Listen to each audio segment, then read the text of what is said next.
Gelombang serangan roket dan rudal terjadi di seluruh Israel yang dilancarkan Iran. Sejumlah kendaraan di pusat kota Tel Aviv terbakar pada Minggu 15 Maret 2026 setelah pecahan rudal menghantam daerah pemukiman. Salah seorang warga sebelumnya mengaku mendengarkan ledakan dahsyat. Begitu pecahan itu menghantam permukaan, tempat perlindungan tersebut kehilangan aliran listrik. Selain itu, banyak orang terjebak di dalamnya. Sementara pejabat setempat mengatakan tidak ada yang terluka dalam serangan itu. Namun beberapa mobil dan sebuah sepeda motor mengalami kerusakan. Rekaman video menunjukkan personel keamanan dan darurat Israel tiba di lokasi serangan. Petugas keamanan terlihat mengamankan area tersebut sambil menilai kerusakan. Sirine peringatan kembali menggema di wilayah Israel Tengah dan Samaria. Dua gelombang peluncuran rudal dari Iran dilaporkan terjadi secara terpisah. Sirine terdengar hingga wilayah Galilea Panhandle pada Senin 16 Maret 2026 malam. Sebelumnya, pada hari yang sama, beberapa titik dampak dilaporkan di Israel Tengah. Serangan terjadi pada siang hari dan memicu kepanikan warga. Serpihan rudal jatuh di sejumlah area sekitar Yerusalem, termasuk di wilayah Beit Shemesh yang berada di sebelah barat ibu kota. Relawan medis melaporkan beberapa pecahan proyektil ditemukan di lokasi. Salah satunya bahkan mengenai kendaraan yang sedang terparkir. Selain itu, serpihan juga dilaporkan jatuh di dekat gedung parlemen Israel. Pecahan lainnya bahkan disebut jatuh di kompleks Masjid Al-Aqsa di kota tua Yerusalem. Namun, tidak ada laporan korban dari kejadian tersebut. Di wilayah utara, sebuah rudal pencegat jatuh di kota Safed. Sempat muncul dugaan adanya kebocoran bahan berbahaya, namun setelah diperiksa, pihak berwenang memastikan situasi aman dan terkendali. Akibat serangan Iran, 10 lokasi di seluruh negeri mengalami kerusakan akibat pecahan rudal atau amunisi tandan yang dicegat. Angkatan Laut Korps Garda Revolusi Islam Iran atau IRGC mengklaim telah menyerang pangkalan udara Al-Dhafra milik Amerika Serikat pada Senin 16 Maret 2026. Gudang penyimpanan amunisi menjadi target penyerangan. Dalam pernyataan resminya, IRGC menyebut operasi dilakukan secara presisi. Target utama adalah gudang penyimpanan amunisi di dalam pangkalan. IRGC mengklaim serangan tersebut memicu ledakan besar yang mengguncang seluruh area pangkalan udara. Akibatnya, pihak militer Amerika Serikat dilaporkan mengeluarkan perintah evakuasi. Sejumlah aset militer seperti jet tempur langsung dipindahkan ke pangkalan darat lainnya. Langkah ini dilakukan untuk menghindari serangan lanjutan. Operasi tersebut diklaim sebagai aksi balasan Iran. Sebelumnya, Amerika Serikat dan Israel melancarkan serangan besar ke Iran yang dimulai pada akhir Februari. IRGC menyebut serangan tersebut menargetkan wilayah militer dan sipil. Akibatnya, banyak korban jiwa dan kerusakan infrastruktur.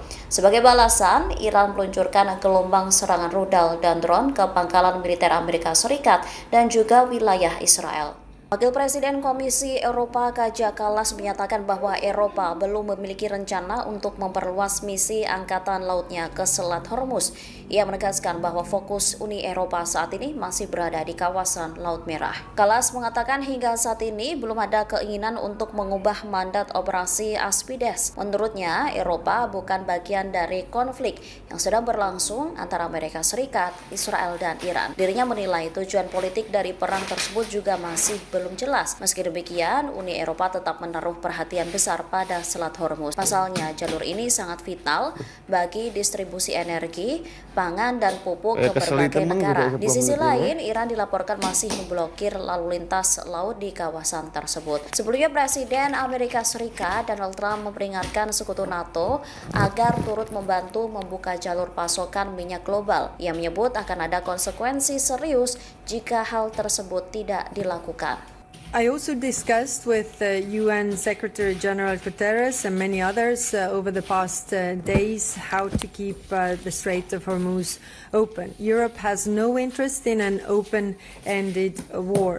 And today we imposed additional sanctions on those responsible for the violence. And this sends a message to Tehran that Iran's future cannot be built on repression. We must step up our support also to Iranian civil society. This is not Europe's war, but Europe's interests are directly at stake.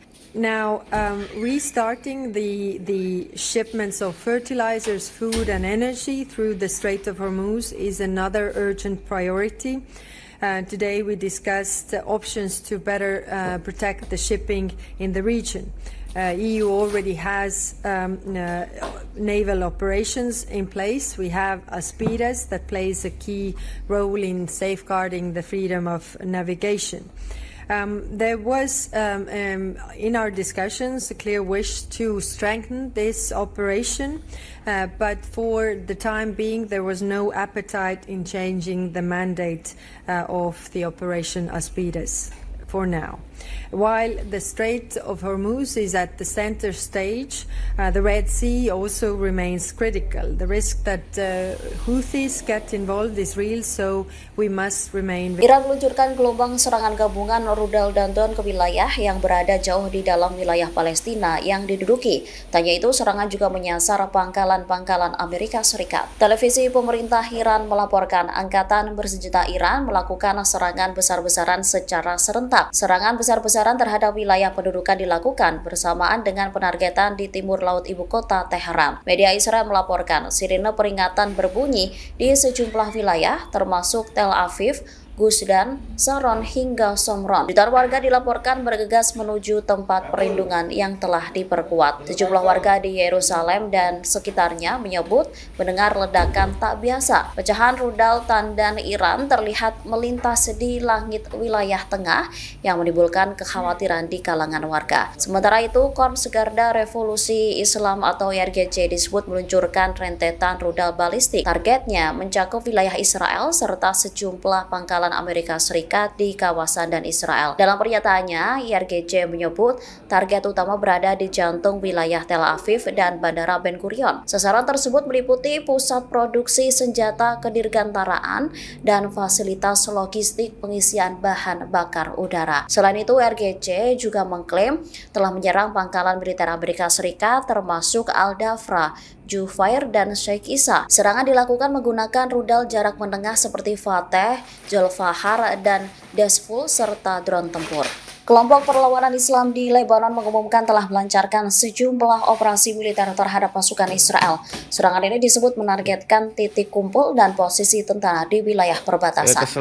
Dalam pernyataannya, kelompok tersebut menyebut berhasil menyerang tank Merkava di proyek Taibeh menggunakan rudal berpemandu. Serangan itu memicu kepulan asap tebal saat pasukan Israel berupaya menarik mundur kekuatan mereka.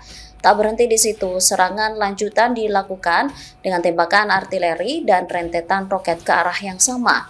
Situasi di lokasi dilaporkan semakin memanas. Kelompok perlawanan juga mengklaim kembali menghantam tank Merkava kedua di area Taibeh dengan rudal berpemandu. Serangan itu disebut mengenai sasaran secara langsung, menambah jumlah tank yang diserang menjadi 5 sejak malam sebelumnya. Selain itu, serangan turut menyasar kerumunan tentara Israel di beberapa titik, di antaranya di Jdeideh Mais al-Jabal, lokasi Al-Asi, serta wilayah selatan Maroun al-Ras. Rentetan roket juga dilaporkan menghantam kumpulan pasukan di Bukit Hamams, selatan kota Hyam. Target lain termasuk area pemukiman yang disebut sebagai Miskaf Am. Hingga Senin, kelompok perlawanan Islam mencatat telah melakukan sedikitnya 23 operasi militer. Operasi ini menargetkan pasukan, kendaraan militer, serta sejumlah posisi strategis Israel. Iran dan Israel saling meluncurkan serangan di waktu yang bersamaan. Ledakan pun terjadi di kota-kota baik di Teheran maupun Tel Aviv. Israel mengumumkan bahwa mereka telah melancarkan serangan ekstensif terhadap target di Teheran dan Beirut. Di ibu kota Iran, IDF mengatakan mereka menyerang infrastruktur rezim Iran. Sementara di Beirut, mereka menyerang target Hizbullah.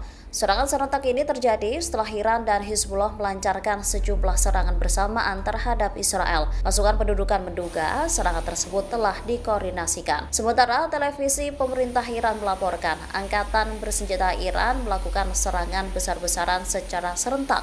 Sirine peringatan berbunyi di sejumlah wilayah, termasuk Tel Aviv, Gusdan, Saron hingga Somron. Jutaan warga Israel dilaporkan bergegas menuju tempat perlindungan yang telah diperkuat. Sejumlah warga di Yerusalem dan sekitarnya menyebut mendengar ledakan tidak biasa. Pecahan rudal tandam Iran terlihat melintas di langit wilayah tengah yang menimbulkan kekhawatiran di kalangan warga. Serangan drone menghantam ladang minyak dan gas di Uni Emirat Arab pada Senin 16 Maret 2026. Namun belum diketahui apakah serangan dilakukan oleh militer Iran atau bukan. Insiden ini langsung berdampak pada operasional salah satu ladang migas terbesar di dunia. Akibat serangan tersebut, kegiatan produksi terpaksa dihentikan sementara. Pihak berwenang masih melakukan penilaian untuk mengetahui tingkat kerusakan di lokasi. Menurut kantor media Abu Dhabi, situasi di area kejadian kini sudah terkendali. Kebakaran yang sempat terjadi juga dilaporkan berhasil dipadamkan. Dalam pernyataan resminya, otoritas setempat menegaskan tidak ada korban luka dalam insiden ini. Meski begitu, penyebab dan asal drone masih belum diketahui. Ladang minyak sendiri berada sekitar 180 km di barat daya Abu Dhabi. Lokasi ini merupakan salah satu pusat produksi energi penting di kawasan. Di tengah konflik Iran yang terus memanas dan penutupan Selat Hormuz, sektor energi UEA ikut terdampak. Ketegangan di kawasan Teluk memicu gangguan besar pada distribusi energi. Dua sumber menyebutkan produksi minyak harian UEA bahkan turun lebih dari separuh.